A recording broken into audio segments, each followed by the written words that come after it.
I'm here with Kevin Watkins, the Executive Director of the Overseas Development Institute, ODI.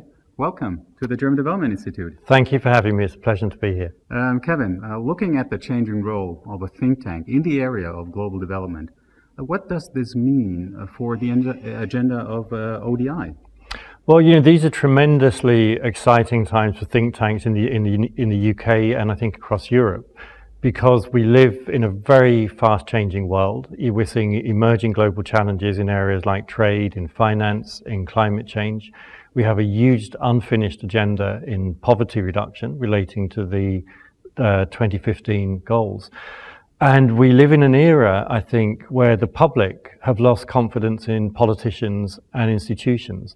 And that creates a tremendous opportunity for researchers to look at these very complex, very challenging questions, to develop the evidence that we need, the understanding that we need to solve our common problems, and to project them into the public domain. So I think these are tremendously exciting times for the think tank community. And this is in combination, of course, since questions on global development are becoming more and more important.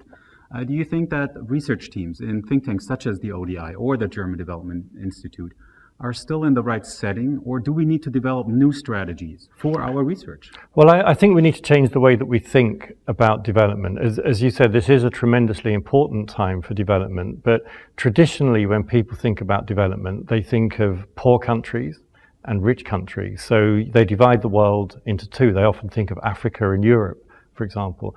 I think many of the problems that we face today as an international community are shared problems. They're not problems just of the South or problems just of the North. They're problems like climate change and making transitions to low carbon energy. That has to happen in India and China, and it has to happen in Europe. It's addressing problems like tax evasion, the protection of global resources like forests and seas, because if we get that wrong, the entire international community suffers.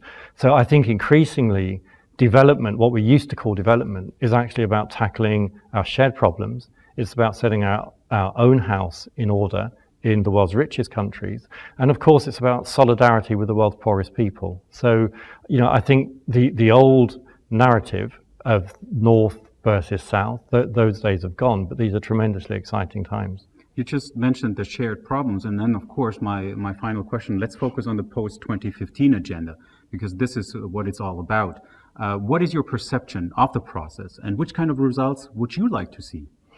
Well, the first thing I would like to see is a little bit less attention being paid to post-2015 and a little bit more attention paid to finishing the job that we said we were going to do by 2015.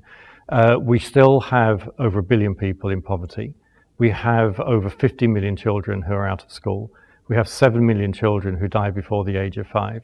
We're off target in all of those areas, and so getting back on target, delivering on the promise, should be a major promise, a major commitment for the international community. Because if you don't deliver on the last promise, it diminishes the credibility of the next one.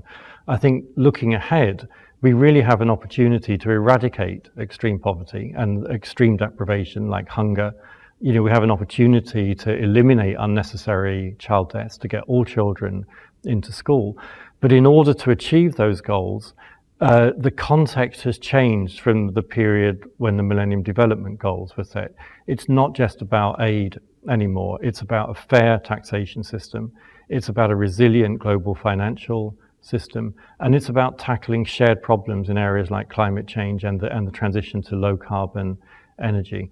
So I think the feature of the post-2015 development framework has to be the integration of poverty reduction on the one side and sustainable development on the other. So it has to be about universal values and goals for all. I think development is always about universal values. That, you know, what we're trying to achieve as a think tank community, you know, you can really trace back to the UN Charter. It's about the dignity and worth of every individual in the world. It's about the right of all of the world's citizens, whether they're African or European, to have an opportunity to realize their potential, not to live under autocratic governments, and to have sufficient resources in order to lead decent lives. Kevin Watkins, thank you so much for joining us today here at the German Development Institute in Bonn. Thank you.